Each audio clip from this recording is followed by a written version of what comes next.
talking. Thank you, Earnest Byner and his lovely wife, for pretending to know who I am. That was very decent of you. I guess that's him. All right, whatever. Here we go. I am excited to be here. I really am. This combines pretty much everything I love in the world, including social activism in a way, Cleveland, the happy dog, hot dogs covered in Fruit Loops and gummy bears, whiskey, the Cleveland Browns. It's nice out. What more do you people want? It's gorgeous. Yeah, right. And before we get into the actual Q&A session of this, I understand that Ernest has a PowerPoint presentation he's going to share with us, and I'd like to get that started. But to do that, I have to introduce him. So please welcome my favorite Cleveland Brown of all time, not a joke. I swear that's true. I'll prove it later. This is Earnest Byner, everybody.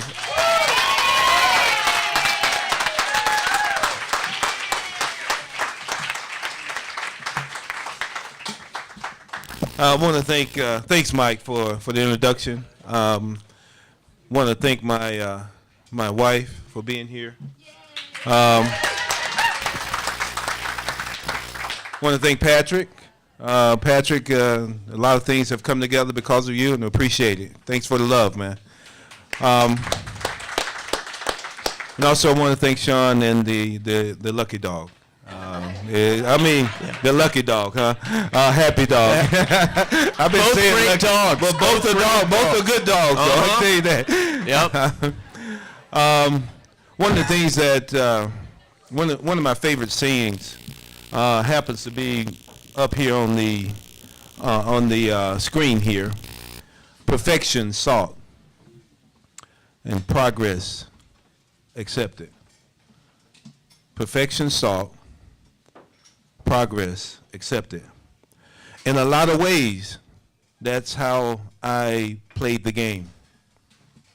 In a lot of ways, how I live my life is trying to continually develop, always seeking perfection. I tried my absolute best to get there on the football field. One time I came close in a gazillion games. One time, and that was versus Indianapolis here at home in the playoff game. And it was probably one of the best games I ever played. Everything just happened to come together. But I always kept shooting for that. The next, I'm sorry, can you go back? The Cleveland Stadium, home, that was home for us. It was absolutely perfect for us.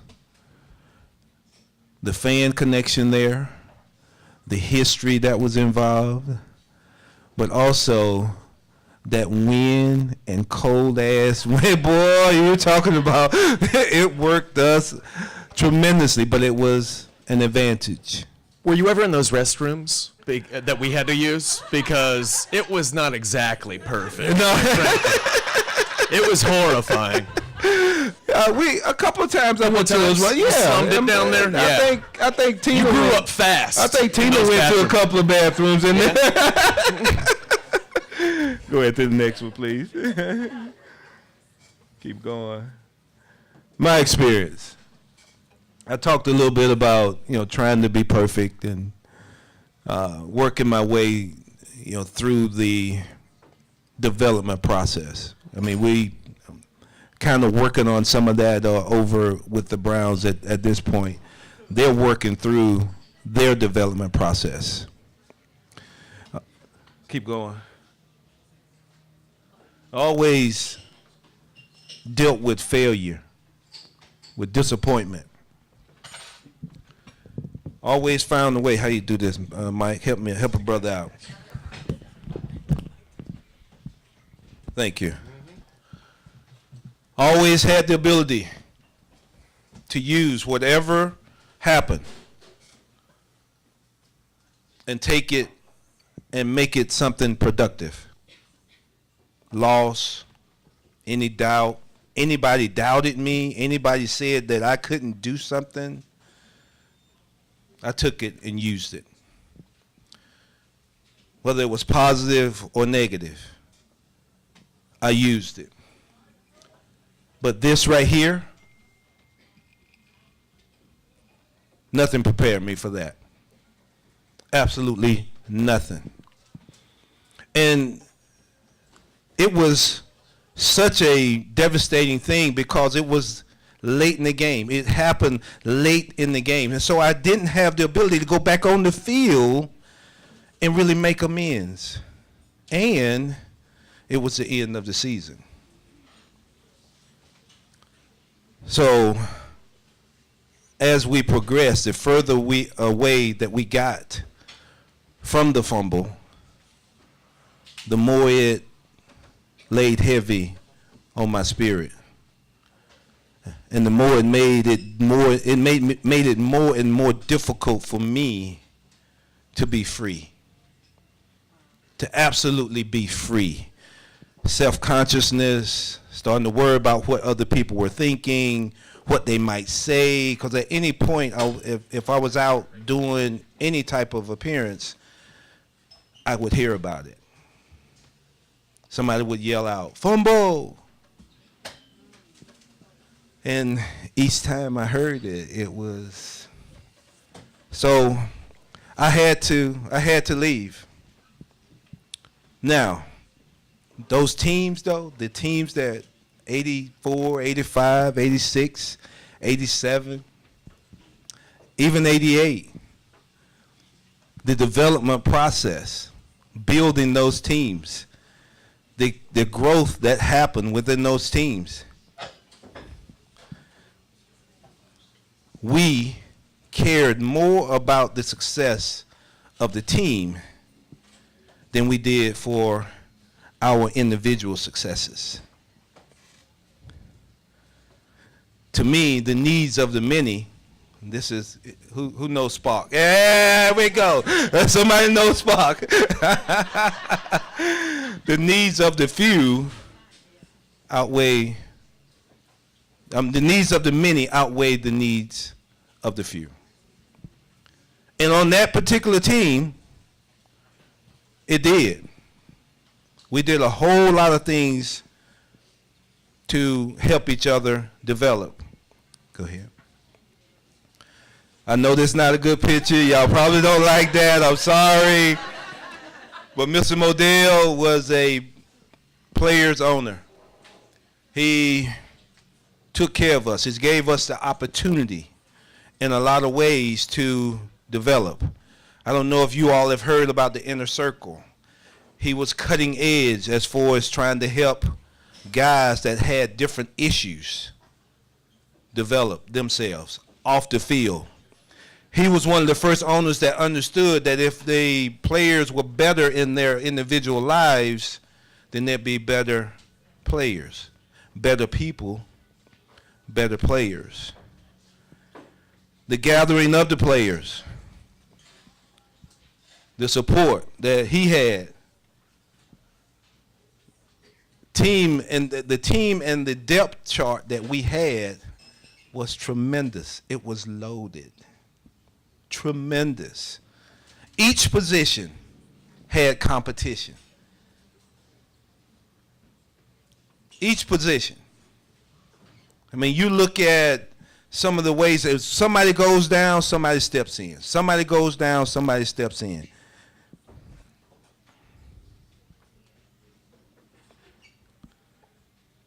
We had Marty Schottenheimer. Keep going. We had Marty. He was our teacher. He trained us. Some of the stuff that Hugh Jackson is doing with the Browns at this point. Training.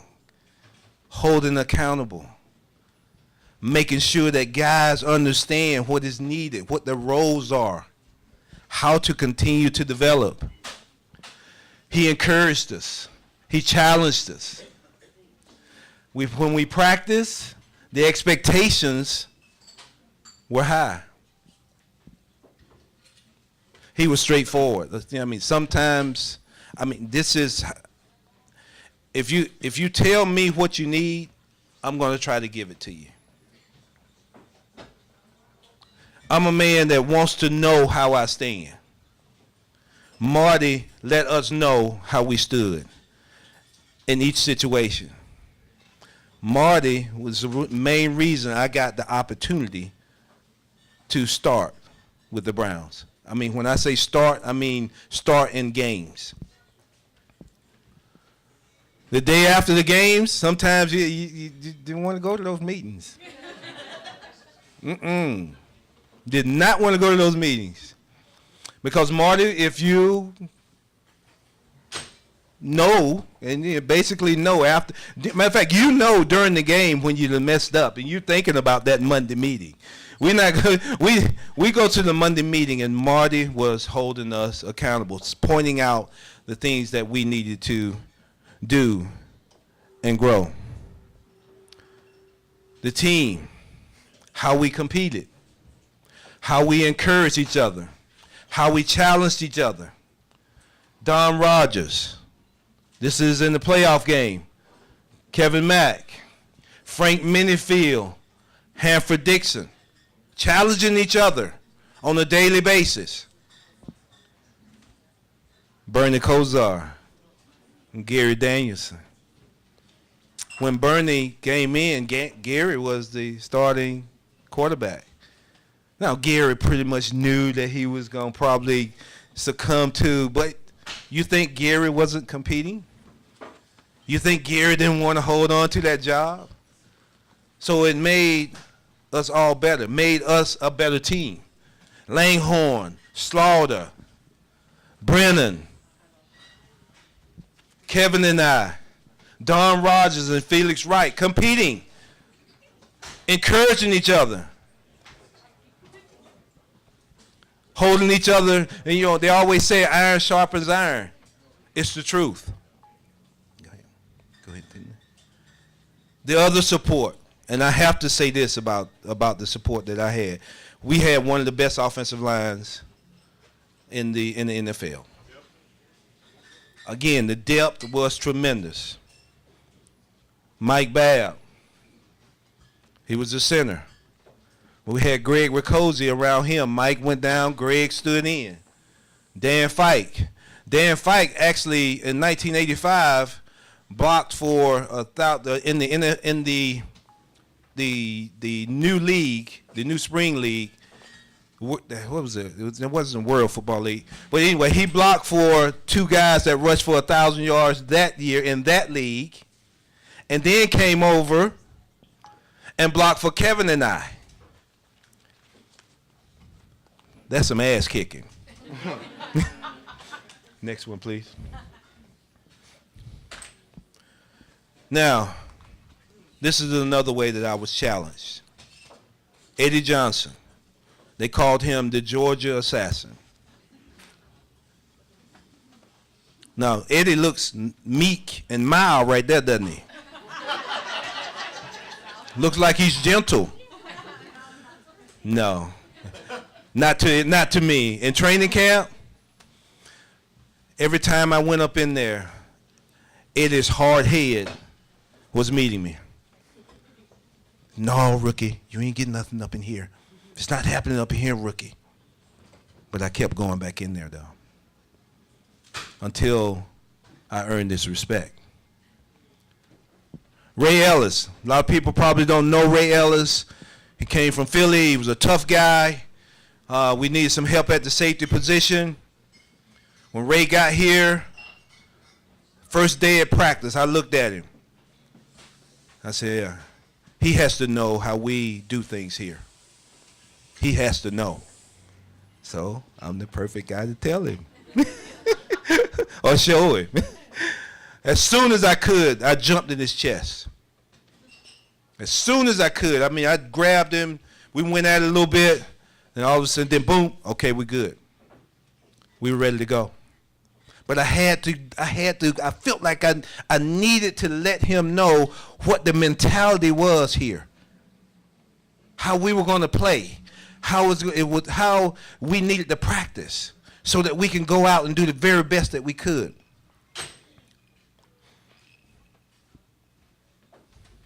These guys, Chip Banks, Clay Matthews. These guys we went against every day. Route running, pass protection. Chip is about this tall, and I can remember almost every time I'm thinking I'm about to hit him, and all of a sudden he's gone. I was like, gosh almighty, how does he do that on a continual basis? Clay Matthews, one-on-one routes, very difficult for me to get open working against him. They challenged me athletically, body, competition-wise, spirit, and they drove us to a higher level. They were smart guys. So I had to be smart too. I had to be intelligent. For me to be able to compete with these guys and become one of the best backs in the league, I'm in Great Northern Mall running routes against people.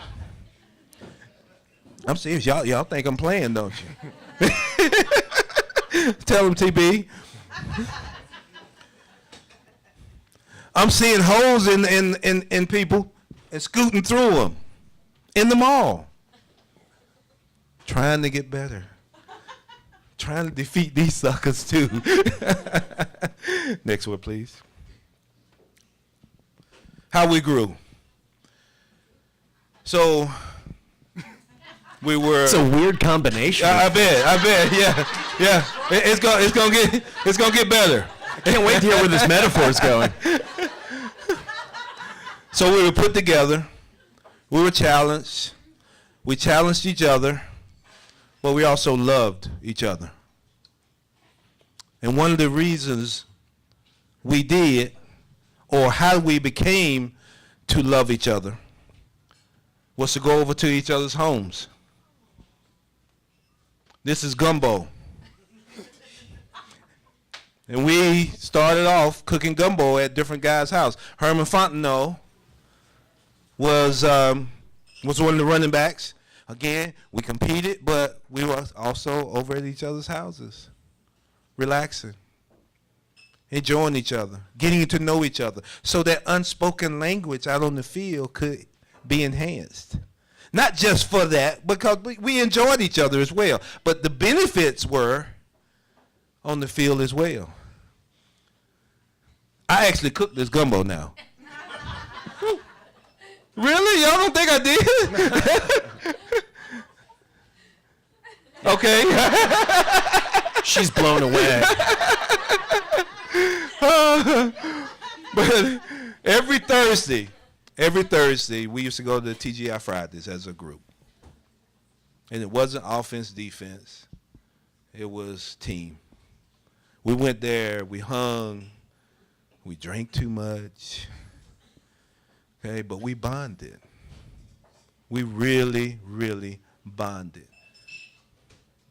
A few times I didn't remember how I got home. Now, see, that was bad. I can just remember getting up in the driveway. I hate to say that. All right, kids, don't do that, okay?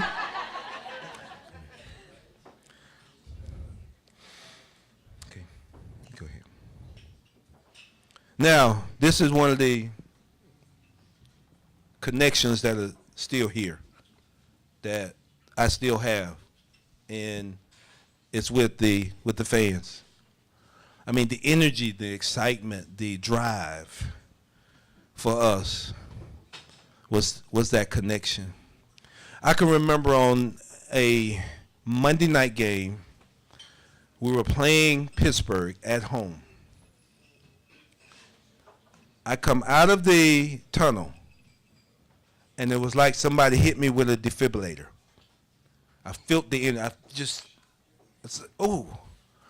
It was electric. It was real. It is real. That energy is there, and it's still there today. That love, that respect, that loyalty, it's still there today. And I'll say this: and y'all can hold me accountable for, I believe that it's coming again. I believe that electricity will be here again. And it's not going to be too long. Not too long. But the fan ownership.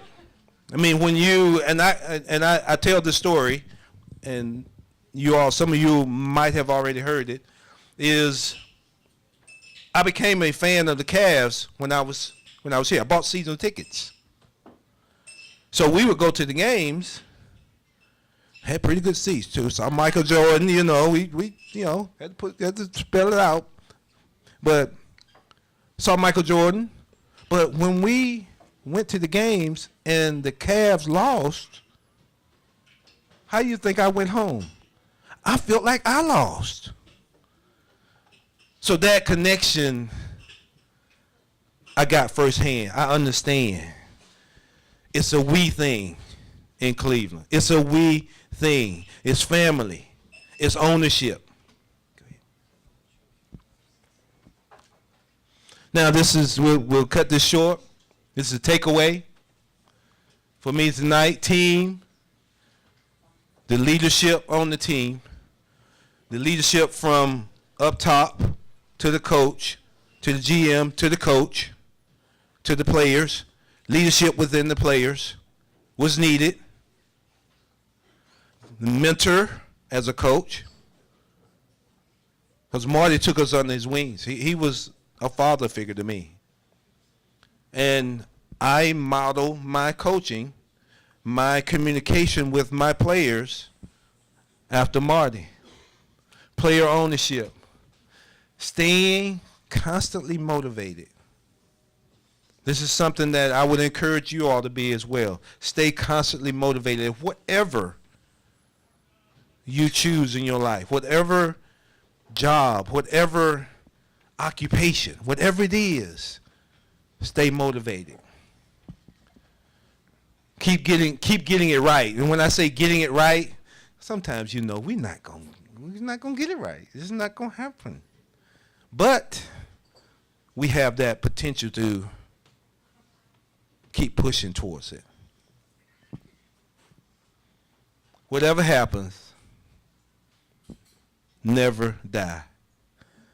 Never give up. Been there. Felt like I wanted to die at times. Probably died in some ways. Some many deaths because of the difficulties.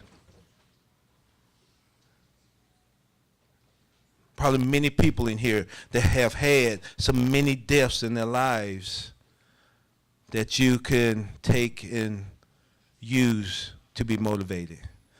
Sometimes it's rough. It gets rough. It gets hard. Okay? But most of the time there is a balance.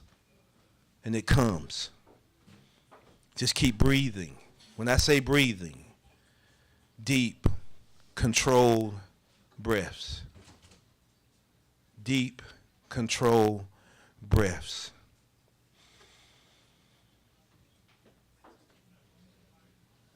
I can't tell you how much that has helped me.